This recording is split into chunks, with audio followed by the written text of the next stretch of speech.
ڈار صاحب اس معاملے میں یہ کام کر رہے ہیں۔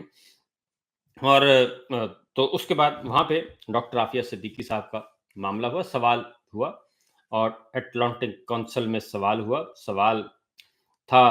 تو ڈاکٹر عافیہ صدیقی صاحب کے بارے میں، صاحبہ کے بارے میں، آ، ان کے بارے میں انہوں نے کہا کہ بالکل ان کو سزائیں قانون ضابطے کے مطابق ہوئی ہیں، ان کا بالکل ان کو سزا جو مل رہی ہے وہ بالکل صحیح ہے، اور ساتھ ہی ساتھ انہوں نے کہا عمران خان کا بھی ٹرائل بالکل صحیح ہو رہا ہے، اور جو کوئی بھی خلاف قانون کام کرتا ہے وہ درست ہے۔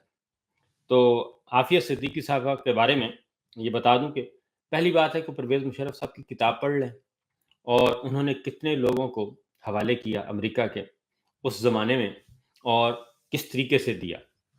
اور پھر یہ بھی کوئی اتنے پوتر نہیں ہے، یہ بھی ماضی میں دیتے رہے ہیں، امریکہ کے حوالے کرتے رہے ہیں۔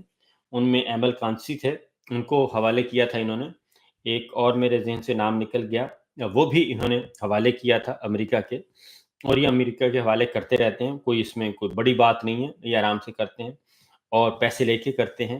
اگلی بات یہ بھی ہے، اور پرویز مشرف صاحب نے اپنی کتابیں بھی اس بات کا لکھا، اور پیسے بھی وصول کرنے کا انہوں نے لکھا، یہ سارا کچھ لکھا۔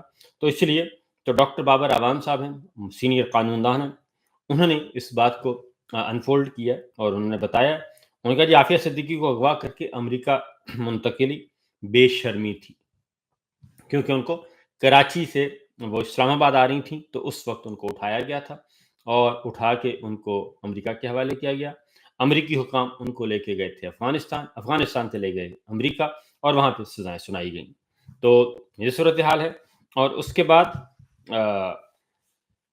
تو ڈاکٹر بابر اعوان صاحب کہتے ہیں عافیہ صدیقی کو اغوا کر کے امریکہ منتقلی بے شرمی تھی، اور ڈیو پروسیس ہرگز نہیں تھا۔ پاکستان میں ایک بہروپیہ form 47 prime minister Aafia Siddiqui کی ہمشیرہ سے ملاقات میں مدد کا وعدہ کرتا ہے، اور اس کا ڈپٹی امریکہ میں عافیہ کی سزا کو جائز مانتا ہے۔ بغض عمران میں نیم پاگل انتقامی ٹولہ پورا پاگل ہو چکا ہے۔